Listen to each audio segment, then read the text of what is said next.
dialogues on climate change.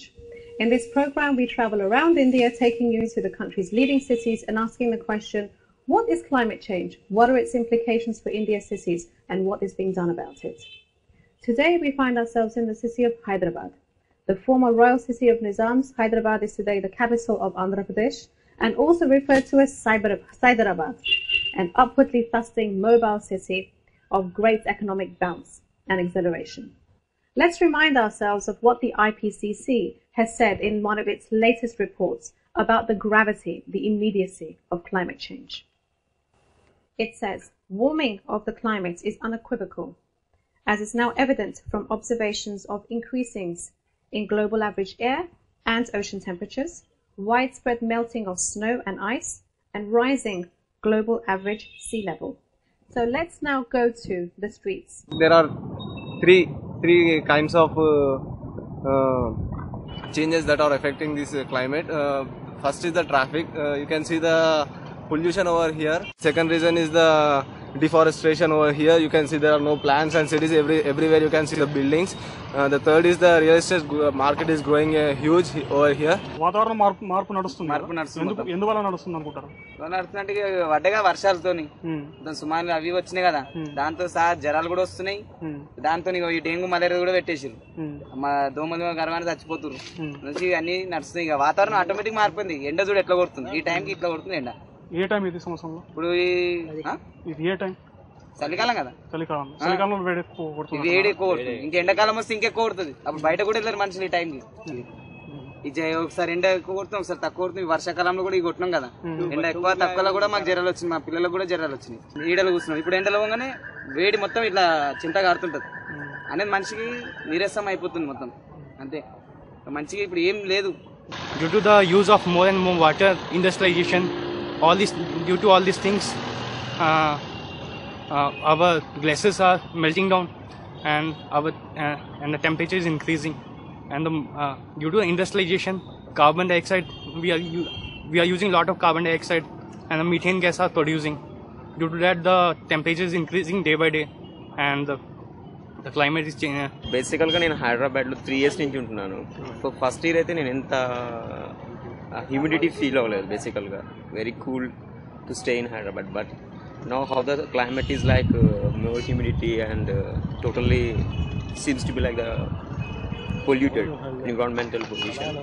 And it is because of the real estate boom. I think దానివల్ల ఏమవుతుందంటే మనకి పొలాలు అవన్నీ కూడా డిస్ట్రాయ్ అయిపోతున్నాయి. ఫైనల్గా ప్లాంటేషన్ లేదు ఎక్కడికక్కడ.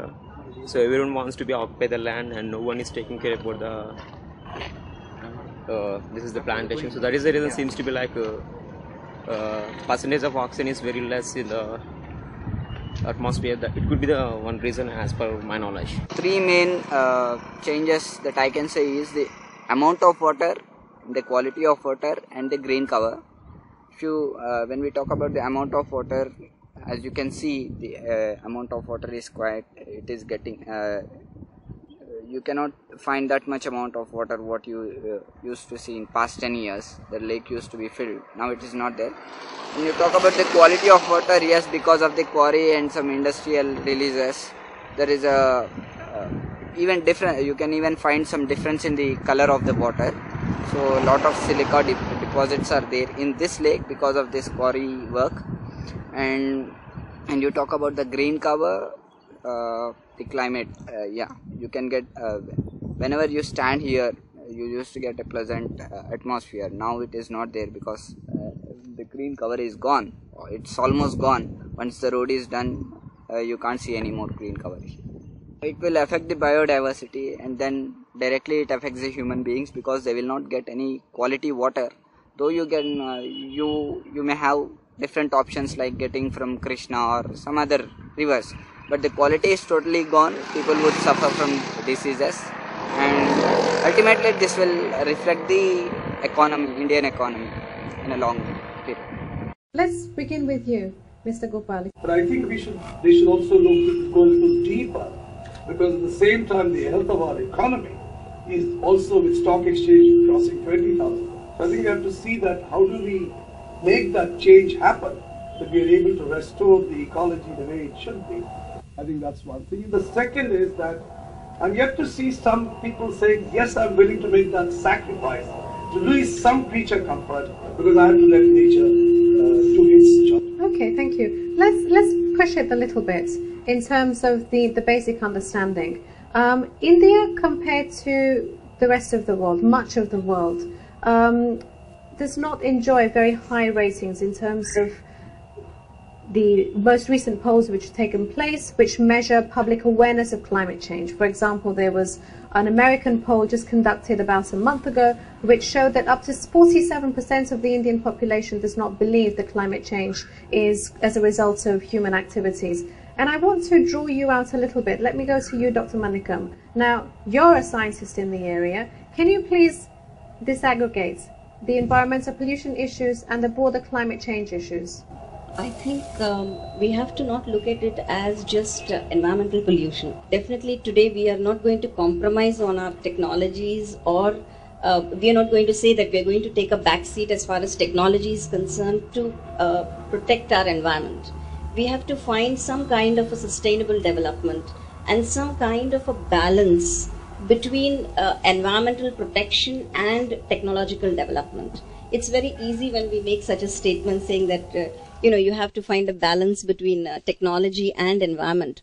But if we follow the right initiatives, the right measures, I don't see any reason why we should not be able to attain sustainable development in small specified areas, like an industry or like our households or like a city. So if you're able to do it in a centralized manner, then automatically you are preventing some amount of environmental pollution, and at the same time you are contributing to the cause of reducing the impacts of climate change. Let me turn to you now, Dr. Jayant. Now, you're a person whose everyday job is to communicate feeling and understanding. How do you communicate these issues? I think the essential problem is the complete lack of an internalized understanding of the subject. Everybody is aware of it, but no one is owning it. And I think the issue is it's not close enough yet. It's more about, it's happening somewhere else. It's about glacier caps melting. It's about rising sea level, but it's not going to impact any of us in our day-to-day lives.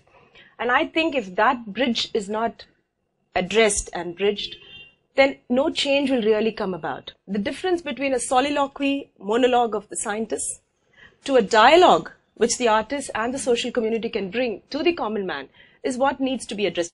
I now want to turn, however, to Mr. G.V. Prasad. Speak to us a little bit about what you're doing to demystifying and bringing to an everyday level of reality the challenge of climate change at a corporate level. Internally, we took a target of reducing energy intensity in all our operations, across our offices, across our manufacturing locations and so on, and we have a target of 10% this year reduction. So that's a very concrete goal to achieve, to reduce our footprint and the impact that we have on the environment. Discussing these things and connecting the actions to the impact, it makes a good communication platform. Thank you. Let me now finally turn to Mr. Ranjan. Now, I want to ask you a very open-ended question. What were some of the thoughts that struck you when you saw those views on climate change from some of the city's residents, and what you felt, well, what does this tell me for my everyday job? One thing which has really struck me is that all the people who have been interviewed on camera, their appreciation about the current situation is really very deep.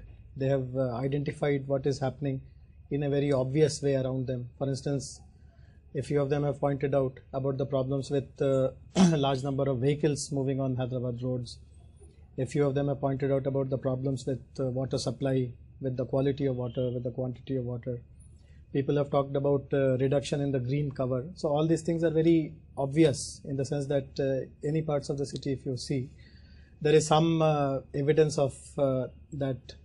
But there is another aspect to it. While there is a problem, there is also a lot which is being planned, which has been implemented, which is happening.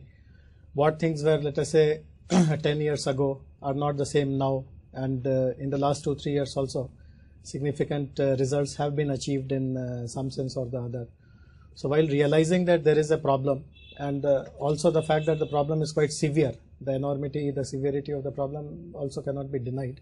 But the fact that things are moving, people are there to attempt solutions to those problems, and as citizens, they also have a role to kind of participate. They also have individual contributions to make. There is a platform available for them also to join hands with the government, is the other part which also needs to be brought out very clearly. At this point, we're going to move to our next set of footage, which is going to look at the particular problems identified by our partners in the area of Hussain Sagar in the heart of the city of Hyderabad.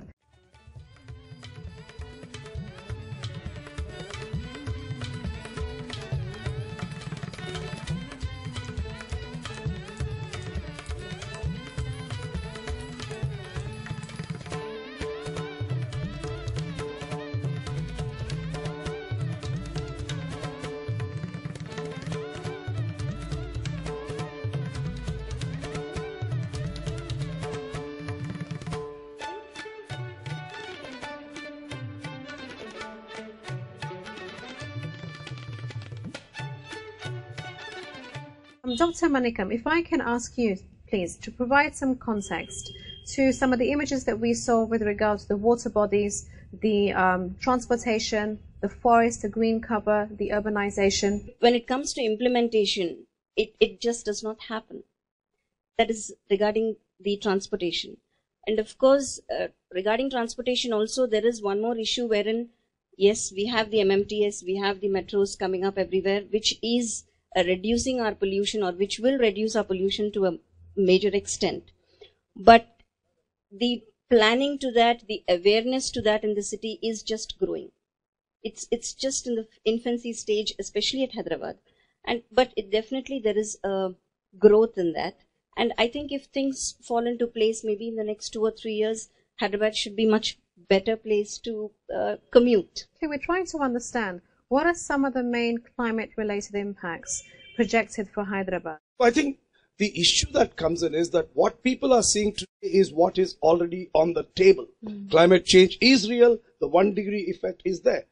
The issue that comes in is we know that 40, 50 years down the line, there is going to be a very drastic change that it is going to occur. So I think reacting to what you are seeing is good because, people will go on. But I think it will create to us, the civil society, a good opportunity to sort of bring in political consciousness, because you really need earth stewardship to challenge this kind of a issue. Okay, now on that cue, Mr. Ranjan, let me turn to you now.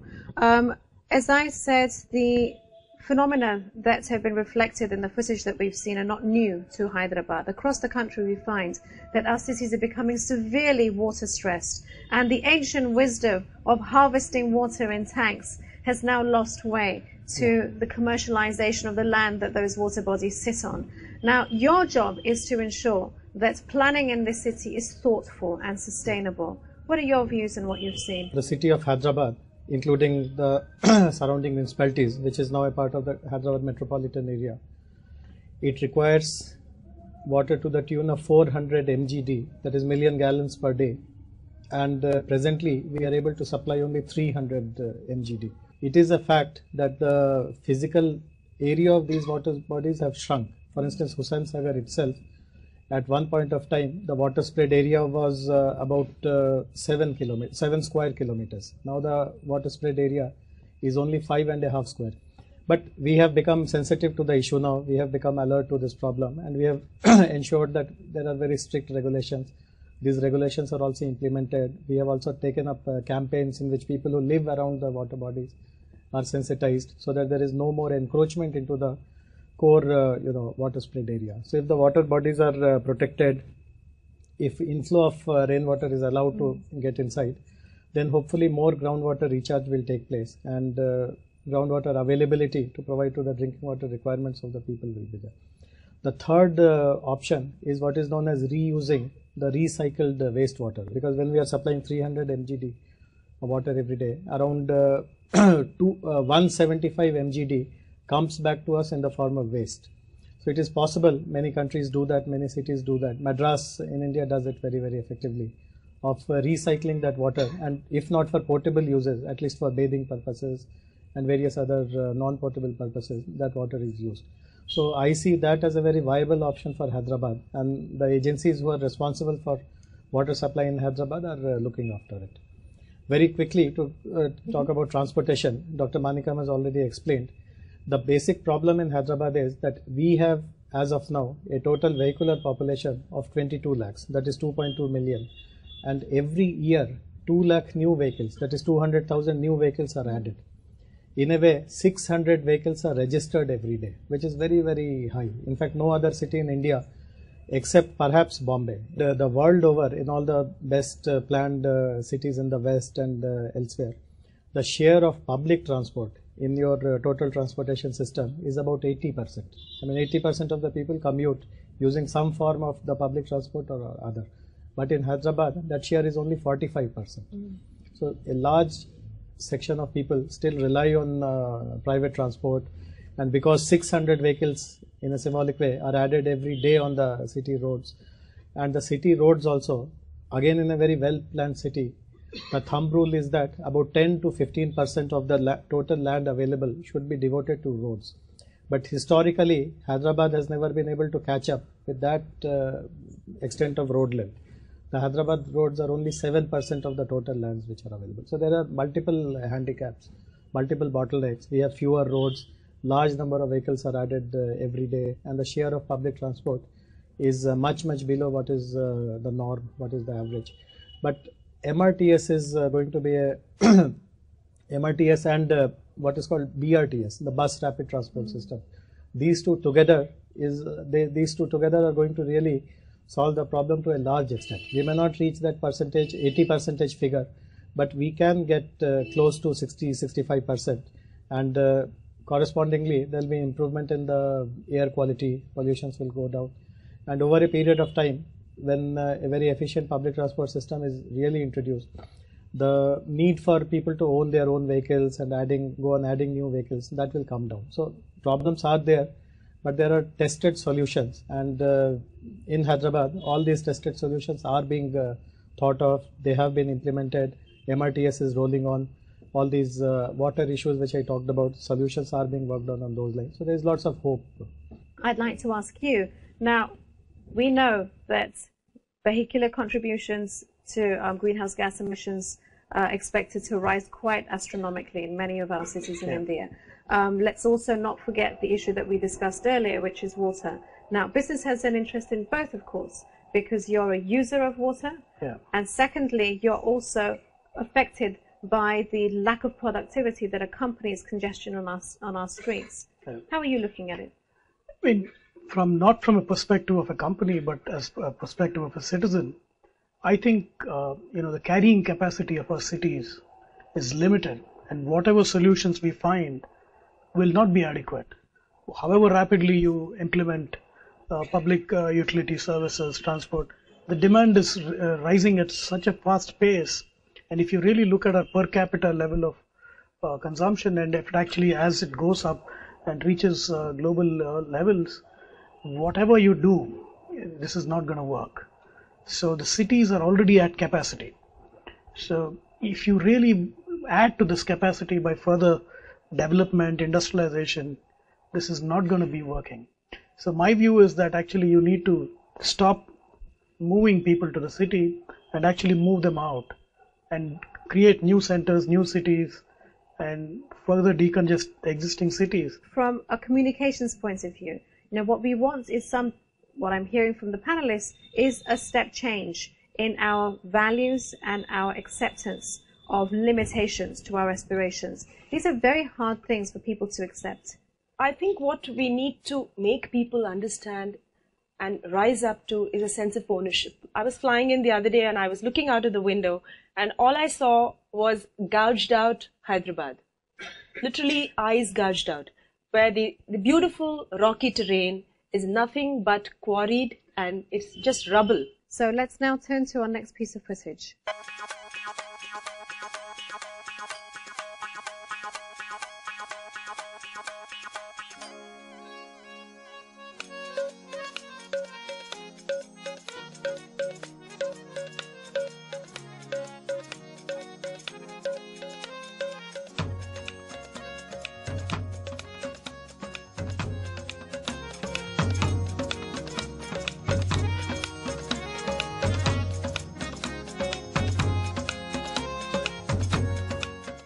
The scenes that we've seen can be witnessed across the country. What it tells us that we very much are at a crossroads in our development as a nation, and we need to start taking some measures which are enforceable in the coming future. What's your office doing about this? In Hyderabad, the whole decade of 80s, from 81 to 89, the population almost doubled, in fact more than doubled in just that 9 years period. So if these kind of things continue to happen, then definitely there will be a large number of deficiencies, there will be a large number of shortcomings, and the kind of services people expect in a world-class city, in a very livable city, cannot just be delivered. So there is no need for any new learning now. What has been tested before elsewhere in other similar contexts needs to be done sincerely, and everyone has a role to play. Now, cities, of course, are the cradle of civilization, always have been. We know that they are now the major victims of their own successes, that they're attracting people in their millions for whom they can't provide basic amenities. One of the solutions that we've heard suggested to this was to de-emphasize the growth of cities as major metropolitan urban centers and to emphasize instead the growth of second-tier cities, of smaller cities, big towns and small towns. Mr. Prasad, how do we do this in a democracy? Certainly, it has to be mandated through legislation. And legislation should be designed to make it easier for businesses to move out, and should actually, in fact, incentivize them to move out rather than come into the cities. Government has a role to play as a deliverer of services, but also government has a role to legislate appropriately to align individual and collective behaviors to what actually is a great future for the country. Are we moving towards co-governance, shared responsibilities between the public, the private sectors and the voluntary sectors in Hyderabad? I don't think that is happening. I think the gap between civil society and the government has gone very far. And I don't blame the government for it. I think the triggers of development have to be challenged by civil society. How do we do this very difficult thing? By, on the one hand, meeting the practical needs of people who are suffering today, and yet, at the other hand, change the aspirations and the status given to cars as opposed to bicycles. Art will have to walk the talk, finally. It's art, media. These are the guys who are going to walk the talk and wake a society from its sleepwalking. Nothing happening on the media. The media is not showing gory pictures. It's very pretty yet. It's beautiful, it's pretty. Whether you show the forest, whether it's National Geographic or whatever, it's pretty, it's beautiful. But where are the carcasses of animals? They're not shown.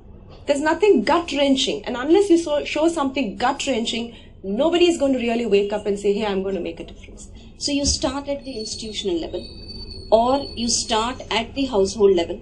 Plant trees, increase our greenery. If you have seen, most of the institutions have enough amount of space for greenery. So at least at that level we earn carbon credits.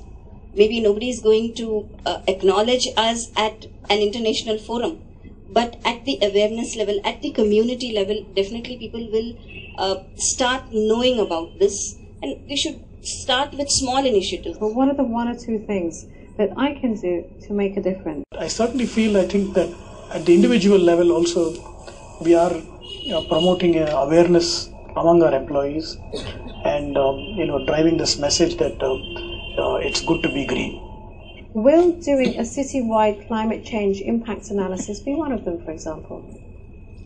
Yeah. While it's true that we have not studied this phenomenon in a comprehensive manner, we have not done any kind of risk analysis in that form. But individual elements of that, for instance, the problem with water, the problem with energy inefficient buildings and all that have been studied or are being studied. For instance, in a matter of about a year or so, we are going to bring in regulations which will ensure that all buildings which come up in the Hyderabad metropolitan area comply with green regulation. I would think that arts and culture, media will have to provide the necessary provocation for a movement to emerge. I think we need to provide that necessary urgency, and that urgency will really create that emotion. And when there is an emotion, there is motion. When you feel, you move. And if you don't have that, if you don't have your panchabhutas of air, water, earth, fire and space in harmony, the only thing left will be Raudra Rasa. The only thing left will be anger. anger of the elements. And I think before that happens, we as artists and media people and film and culture people have to come on that platform of creating that urgency through various factors and various fora. Thank you. Mr. Gopal, what are the few things that you're going to be doing, in addition to what you're doing already? On the climate change, we feel that desertification is a very major issue. Telangana, this region that you come to, faces recurring drought. Evidence of the IPCC is also saying that. We are now focusing to work on improving the soils so that they are able to have enough amendments to be able to manage water deficiency. But finally, I do believe that the markets have to be challenged. The direction in which the markets have headed is really the reason for the environmental degradation that we have faced. Okay, thank you. So we've heard a number of big steps and small steps, everyday actions and macro level policy and market-led actions. Let me now turn to our esteemed audience. How is Huda going to reconcile these differences in the town planning strategy to reduce emissions and the impact of climate change in Hyderabad? Mostly whatever the problems we have been discussing here, much of these due to development and urbanization. In 1 year you will have a very large rainfall and another year less rainfall. By and large it is maintaining the average of the rainfall. So this is the context at which we have to understand. For example, Krishna river flows from 2004 to 2005 almost got reduced to zero, whereas from 2005 to 2007, I mean this year, every almost month the reservoir is full. So here we have to make a strategy. Sometimes people go against the building the dams. In the view of the climate change, that means where these disasters are more frequently, when we get the floods, we have to arrest more water and distribute later on. Water security for Hyderabad is being threatened from deforestation in the catchment area of the Manjira River. This is being further exacerbated by reduced precipitation and elevated evaporation, resulting in lower runoff as projected by the IPCC assessment reports. This is a direct threat posed to Hyderabad's water security by climate change.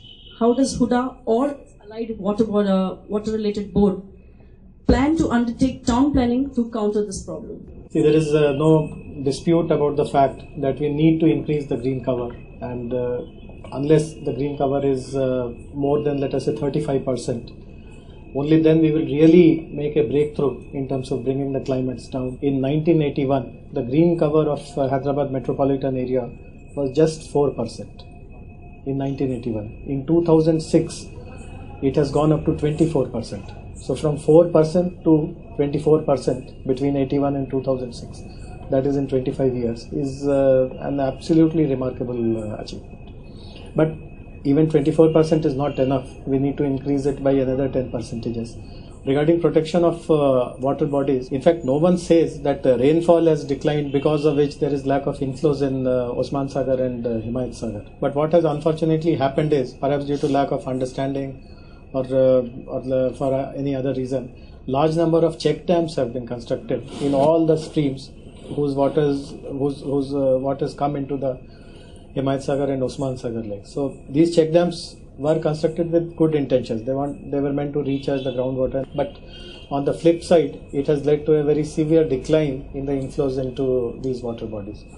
So water bodies to that extent are protected, but we now have this learning that even construction of check dams, etc., is detrimental to the inflows, and lack of this awareness at that point of time, when these things were done in early 90s and mid 90s, has seen this. The issue is not about rainfall pattern changing. It's that global warming is going to give a whole new trajectory of new problems that are going to be there. Manjira phase 1 was done in the 60s. You dried up the whole thing. Then you went upstream. Manjira phase 2 was done.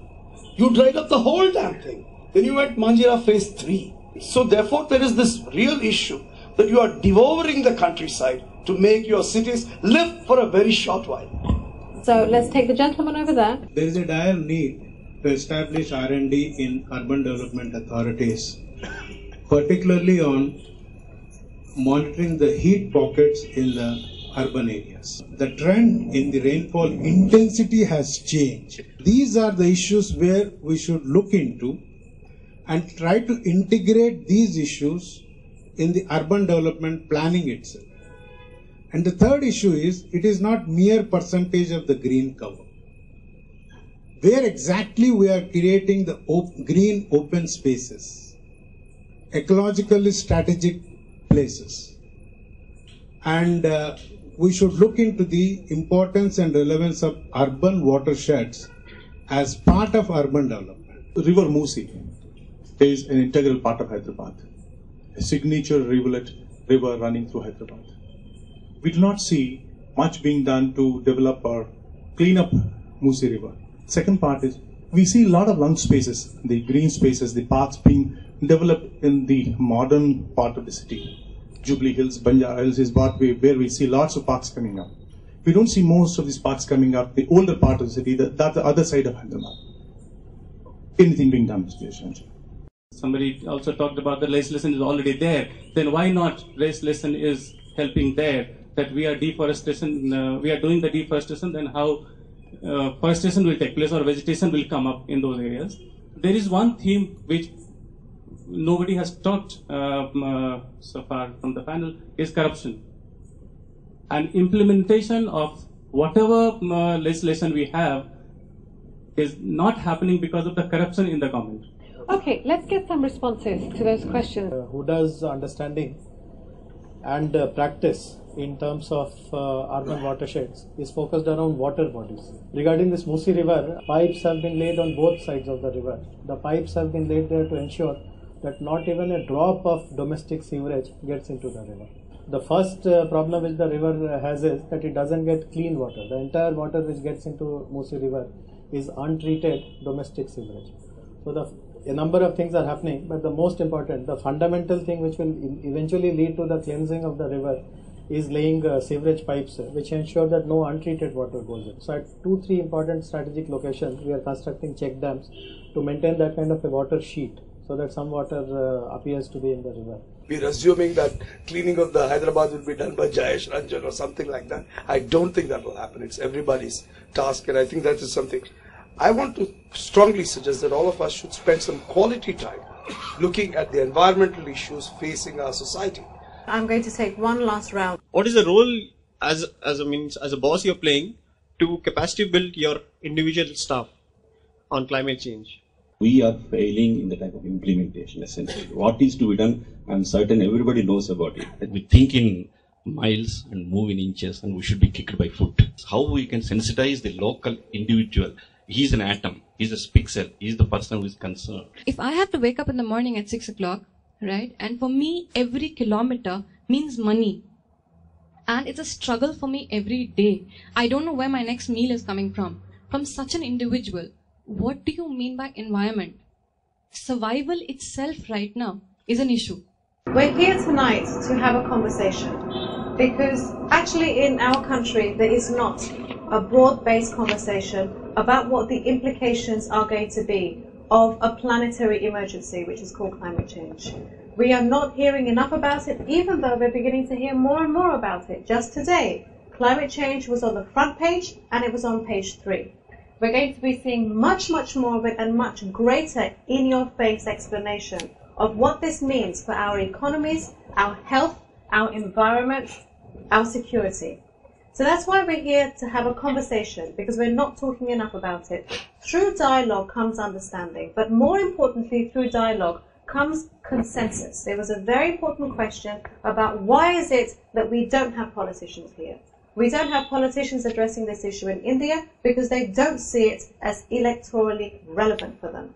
That has to change, and it can only change once people begin identifying the reality of this abstraction called climate instability for people's everyday lives. We're not talking about something that has been with us forever. We are the first generation in the history of the human species to live in an era of climatic instability, when the poor that are being talked about can no longer predict when to sow their seeds for their next meal, because they don't know when the rains are going to come because of the way in which essential natural phenomena are being changed.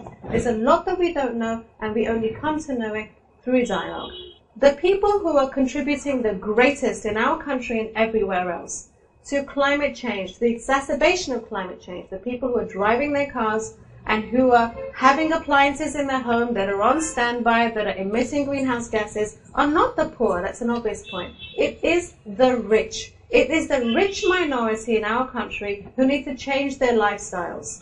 The other point that has been made very eloquently by Mr. Gopal is the internal colonization that takes place in our countries. There was a very good question about why we're focusing on cities, because the majority of the human race is now either already living in cities or going to be living in cities. And what we don't want are human habitations that are slums. That requires a change in the mindset about human civilization. We should no longer be associated with cities. We need to recognize our debts to the rural heartland and achieve some balance. So, having said that, I hope that these two areas that we haven't had enough of a real focus, why we're having a conversation and the role of equity can be brought out in your own concluding remarks. Let each one of us do our bit to implement and to reduce the carbon emissions or to help in carbon credits. Art and culture actually finally determine the filter through which we look at life. It tells us, art and culture gives you the framework of how a complete humanity looks at life. So in the few generations, one species of this one little planet has raised the temperature of the whole planet to near destruction levels. And I think it's the responsibility of this very species to do something about it, whichever way they can.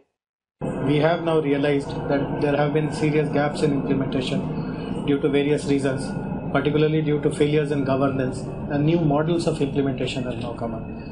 In the urban context itself, a very successful model which is being tried out to create urban infrastructure is what is known as the PPP model, where deliveries, efficiencies, the best management practices are happening in a very, very widespread way. Business has the means to find solutions. Business has the ability to find innovative ways to tackle these issues. But business must see this as an imperative. And that is where I think legislation will help. Okay, so my thanks to all of the panelists. My thanks to a very, very articulate and engaged audience. My thanks to all the viewers who are watching this program. Let me conclude this city dialogue from Hyderabad by saying that we had not only extremely good analysis, we also had some very, very interesting pledges. This was a conversation which was geared at not only understanding the implications of climate change for Hyderabad, but importantly about how implementation needs to change. With regard to implementation, we had some very unique pledges. We had the leader of the Development Authority for Hyderabad say on camera in public that he would consider putting together a climate change risk analysis, a mapping analysis for the city to better inform the citizens and the city's leadership about what are the actions that need to take place. We had a leading exponent from the cultural life of Hyderabad talk about how she was going to contribute and create new art forms which focused on better communication of climate change and some of its challenges to people at the grassroots level, and how media itself would be transformed by us making newsworthy issues about climate change. So the lesson from Hyderabad is make it personal and go and walk the talk. If you wish to learn more about Climate Challenge India, please go to our website www.climatechallengeindia.org and stay tuned for another Climate Challenge initiative and a city dialogue in another one of India's leading cities. Thank you.